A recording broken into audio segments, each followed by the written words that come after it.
Hello everyone, I am Radhakrishna. Welcome to this video lecture. In this video lecture, I would like to explain the topics in Unit 2, Mechanics of System of Particles, linear momentum and conservation of linear momentum, angular momentum, conservation of angular momentum, collisions and types of collisions. The first topic is linear momentum and conservation of linear momentum. Linear momentum. If a body is in motion, the body possesses linear momentum. If a body is at rest, the momentum of the body is 0. Suppose that a particle or a body of mass m is moving with a velocity v, then the product of its mass m and its velocity v is called linear momentum p of the body or particle. The linear momentum p is equal to mv. Momentum is a vector quantity. In vector form, it can be expressed as p bar is equal to mv bar. The SI unit of linear momentum is kilogram meter per second. When a system consists of n particles of masses m1, m2, m3 and so on mn with velocities v1, v2, v3 and so on vn, then the total linear momentum of the system is the vector sum of the momenta of individual particles. Then the total momentum of the system of particles can be written as p is equal to p1 plus p2 plus p3 plus and so on plus pn, that is equal to m1 v1 plus m2 v2 plus and so on plus mn vn. This can be expressed in summation form. P is equal to sigma I is equal to 1 to n mi vi, that is equal to mvcm bar. Therefore, p bar is equal to mvcm bar, where capital M is total mass and vcm bar is velocity of center of mass of the system. Now, the definition of principle of conservation of linear momentum. The principle of conservation of linear momentum states that when no external force acts on an isolated system of particles, then the total linear momentum of the system remains constant. This can be proved as, we know that p bar is equal to mvcm bar, where m is the total mass of the system and vcm bar is the velocity of the center of mass of the system. Differentiating the above equation, we get dv bar by dt is equal to m into dvcm bar by dt is equal to macm bar, where acm bar is the acceleration of the center of mass, but according to Newton's second law, macm bar is equal to f bar external.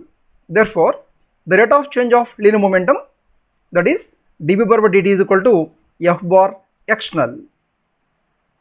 Now, equation 3 shows that the rate of change of momentum of a system of particles is equal to the velocity of all the external forces, vector sum of all the external forces acting on the system, provided no mass leaves or enter the system. When no external force acts on the system, that is f bar external is equal to 0, therefore d bar by dt is equal to 0, or p bar is equal to constant, or p bar is equal to p1 plus p2 plus p3 plus and so on plus pn is equal to constant. This proves the law of conservation of linear momentum. Now, angular momentum. When a particle or a body is in rotatory motion, the particle or body possesses angular momentum in addition to linear momentum. Consider a particle of mass m having position vector r bar with respect to origin O of a frame of reference. Let p bar is equal to mv bar be the linear momentum of the particle.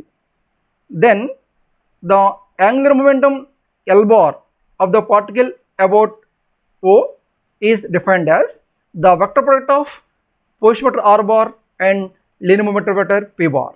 Hence L bar is equal to r bar plus p bar, that is equation 1. The direction of L bar is perpendicular to the plane containing r bar and p bar. In the diagram, the particle is rotating in xy plane, is rotating about an axis z. Here m is the mass of the particle and r bar is the position vector, p bar is the linear momentum vector, theta is the angle between r bar and p bar. Then the angular momentum vector L bar is in z direction, that is perpendicular to xy plane. If we consider a system of n particles, then the total angular momentum L bar of the system about the origin O is expressed as the algebraic sum of the angular momenta of individual particles, that is L bar is equal to sigma I is equal to 1 to n Li bar, that is equal to sigma I is equal to 1 to n Ri bar cross Pi bar. Now the law of conservation of angular momentum states that if no external torque acts on a body rotating about a fixed point, then the total angular momentum of the body or system of particles remains constant. This can be proved as when external forces acting on the particles, they exert torque on them. Now the angular momentum of the particles change with time. The rate of change of angular momentum is given by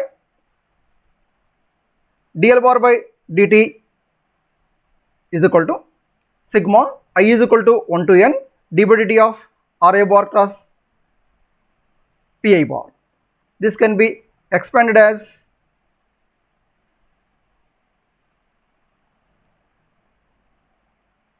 dl bar by dt is equal to sigma I is equal to 1 to n dri bar by dt cross Pi bar plus Ri bar cross dpi bar by dt.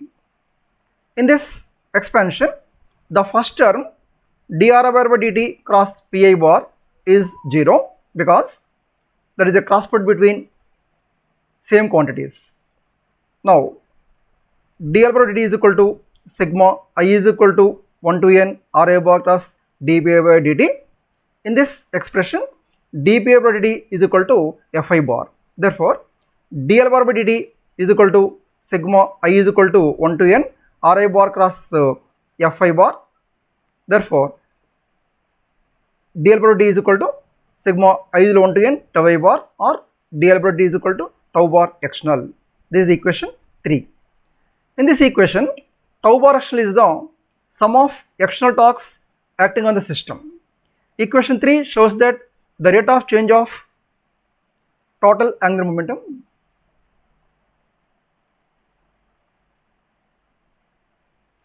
of the system of particles about origin O of an inertial frame of reference is equal to the external torque acting on the system.